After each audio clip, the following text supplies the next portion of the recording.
Aujourd'hui, randonnée dans le marais Audomarois. Le marais Audomarois est une zone humide qui s'étend sur 35 km² sur les départements du Nord et du Pas-de-Calais. Une cinquantaine de légumes y sont cultivés, dont le plus célèbre est le chou-fleur.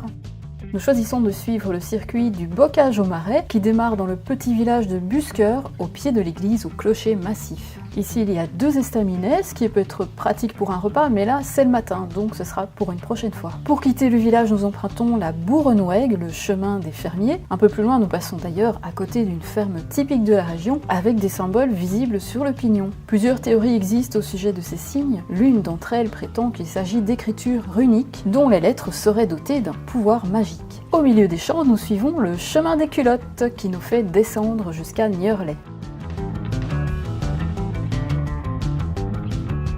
À partir d'ici, nous aurons un tronçon commun avec le GR128, la route de Flandre qui relie 800 en France à Aix-la-Chapelle en Allemagne sur un peu plus de 670 km en passant par la Belgique et les Pays-Bas. C'est aussi l'endroit où nous allons entrer dans le marais, mais avant ça, il serait préférable de trouver quelque part un casse-croûte à emporter. Et c'est chose faite, grâce à l'épicerie de Nathalie, cette adresse tombe vraiment à pic. On la remercie encore pour son bon accueil. Allez, c'est parti pour le marais. Ah non, attendez, on dirait qu'il faut d'abord obtenir une autorisation pour passer. C'est bon, autorisation accordée. Nous passons entre le marais de Bonneghem et la réserve naturelle du Romelard, ancienne tourbière devenue aujourd'hui une zone humide. Vous pourrez y observer de nombreuses espèces de plantes dont certaines sont protégées. La faune n'est pas en reste. Outre les poissons, putois, grenouilles et couleuvres, plus de 200 espèces d'oiseaux y ont été recensées.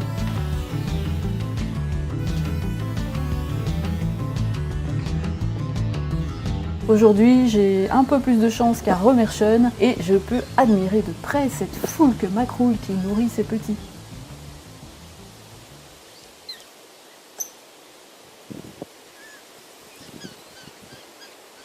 On continue et pour ne pas tomber à l'eau, ouvrez bien les yeux car voici le Zieu qui tout à coup barre le chemin. Heureusement tout est prévu, nous pourrons traverser la rivière grâce à ce bac à chêne.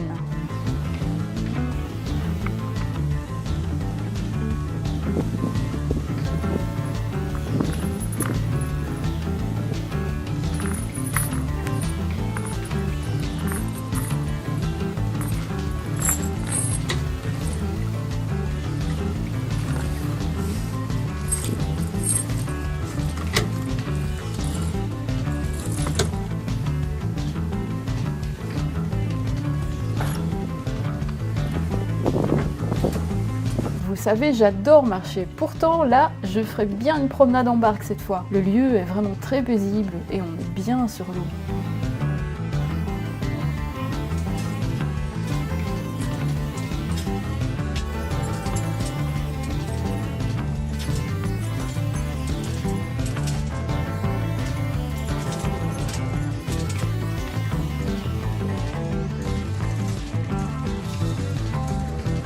Bon, peut-être plus tard. En attendant, nous débarquons sur l'autre rive devant un gigantesque champ de choux.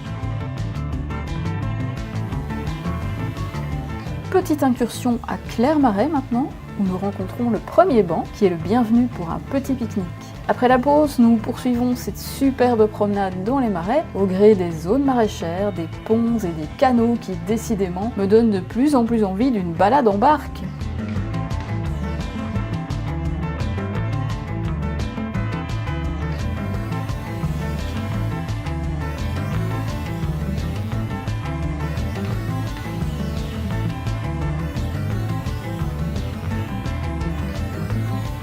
Ensuite, retour à la campagne et au bocage.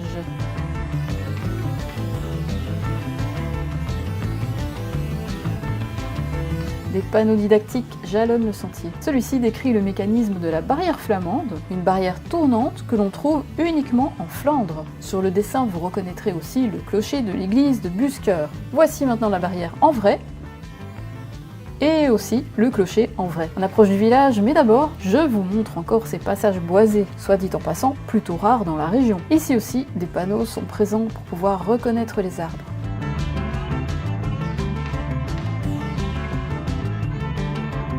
Juste avant la fin de la promenade, il y avait un alpaga. Décidément, il y a toujours des surprises en randonnée et c'est aussi ça que j'adore. Retour à Busker après une journée magnifique, mais je n'ai pas vraiment envie que ça se termine comme ça.